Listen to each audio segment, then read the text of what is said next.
We've got much more with Hampton Sides on this week's episode of Colores, which you can catch every Saturday at 4 p.m. here on New Mexico PBS Channel 5.1. Welcome back to The Line. New Mexico's Public Education Department recently released grades for how well teachers are being trained at colleges throughout the state. 11 state schools run such educator preparation programs, or EPP for short. Not one of them received an A. 6 of the state schools received B's and 5 received C's.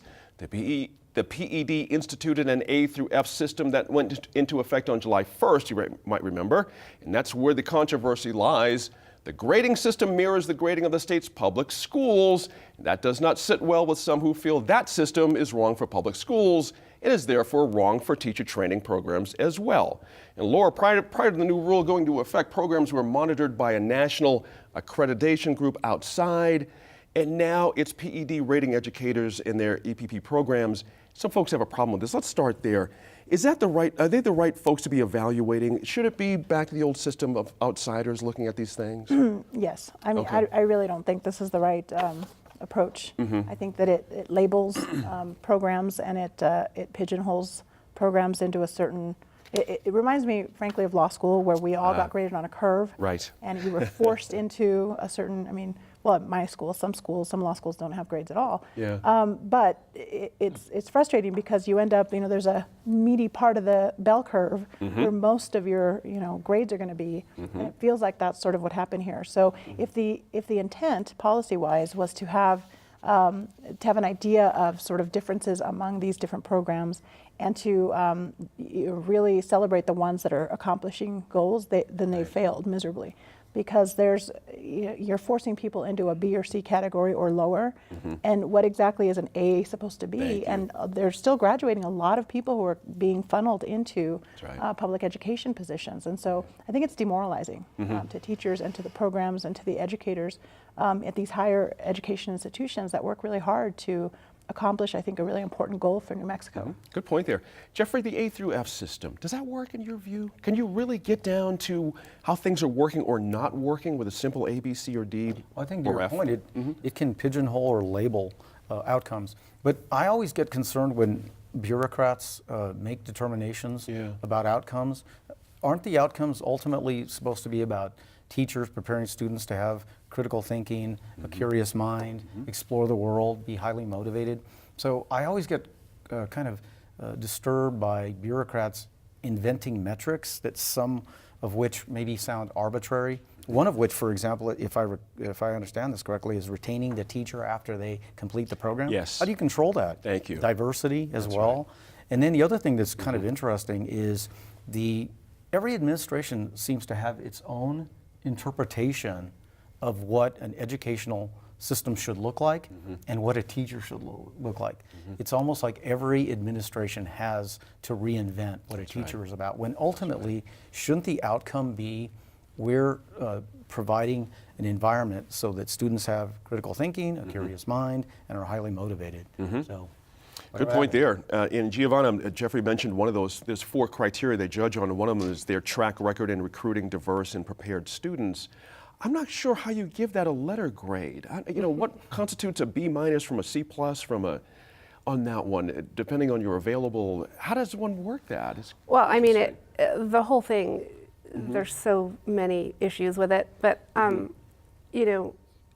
a basic level, when I like measuring outcomes because we need some research-based way of knowing whether our money is being used well, right? So I think measuring things is great.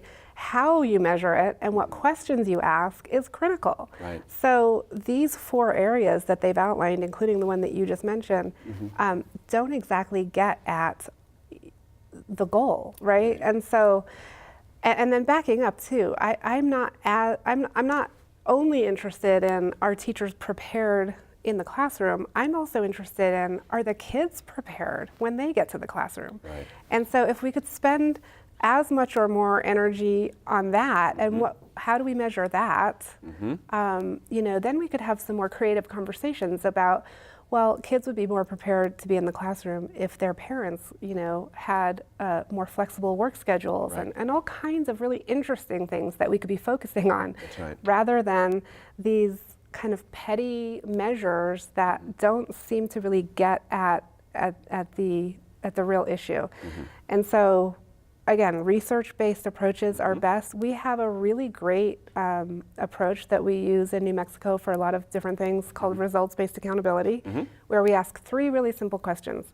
How much did the program do? How well did it do it? And is anyone better off? And if you look at those 3 questions, and use that as a lens for analyzing some of how they're doing this, you might get some better answers. That's a really good point. I appreciate that. And Tom, one of the 4 points, and Jeffrey sort of did a flyby on this too, the degree to which the program's graduates secure jobs in New Mexico. I don't know how any school administrator is supposed to control that. What if you have to move out of state to be with a sick parent, or you just get a better job offer somewhere else? Is that an administrator supposed to be able to control that? And again, how do you grade that with a letter grade? That's There's so many fascinating. things about this whole assessment that just raises questions. Right. Jeffrey's point, he brings a great point up about the consistency of education. Policies change not just within an administration, but with each new cabinet secretary that's appointed. That particular deliverable that you were talking about as far as getting a job in New Mexico, that would take extreme coordination with workforce development and that whole office. That's right. And which gets to the whole point of what gets me about this is that you have the public education department doing an assessment of higher education department. Why isn't HED taking care of this? Why? I mean, this is the equivalent of the health department doing an assessment on health and human services. That's right. It's like government consuming government, and That's right. just a That's bad right. deal all the way around. That's an interesting point. Let me read you a quote from our PED Secretary Designate Ruskowski. Quote, just like we expect a medical professional or a pilot to have the best training because they hold lives in their hands, we expect the best training for our teachers because they hold the lives of our children in their hands. Laura, it's very clever wordplay, but he's not really saying anything there when you really kind of parse that. That's all well and good for pilots and risk takers, but we're talking about teachers and people that mold hearts and minds and intellects. It seems like he's proposing an idea that this is more of a punitive kind of a thing. That if you're not up to the grade, you're going to get the bad grade, and you need to improve somehow, some way to make this happen. Your thoughts on this quote? Does that make any sense to you? Well, I mean, as that well? quote could apply to everything. I think we all That's have an right. expectation that the Secretary of PED is going to be the best trained with lots of experience and a good point. actual in-classroom experience that they can share. Yep. And I'm not sure that that's what we have here. So Right. I think that, that's just sort of a platitude that he's using to justify what they've done. I mean, the reality is that we have a very serious problem, and PED has a lot of work that they have to do. I mean, in a lame duck's administration at this point, there's not much they can do, but it's just interesting. This is sort of it's just so demoralizing to so many of these programs to have this kind of a report come out at a time when I think a lot of people have hope that things might get better in education, certainly with the Yazzie decision that came down Right.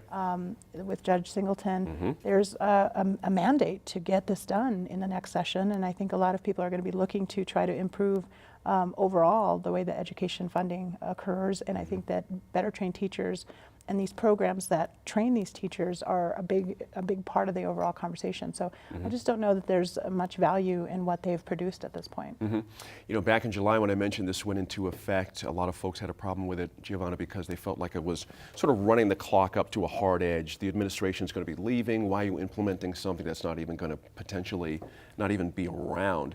What's your sense of where this new administration might see this? I mean, this might be a bone to give to the teacher corps, saying we're getting rid of this this crazy letter grade thing for teacher training right off the bat. Yeah, I mean, I see the new governor taking a really close look at this and making some changes, no doubt. So why they wanted to shove this in at the last minute, I don't know. Right. And also, when you put an evaluation system in place, you really want to do it thoughtfully and make it clear to the people who are being evaluated what they're going to be evaluated on. Because actually, if you want to make it part of the evaluation that you have to keep the students in the state with jobs, then you could build that into your program about how to get a job in New Mexico, how to, you build that in as part of your program if that's what you're going to be evaluated on. Whether or not we should be evaluating on that as a teacher preparation program, is a whole issue in itself. And, Exactly right. and I think the new administration will take a really close look at this. For sure. We'll have to end that there. When we come back to the table, the line will look at the hefty role of older voters in electoral politics.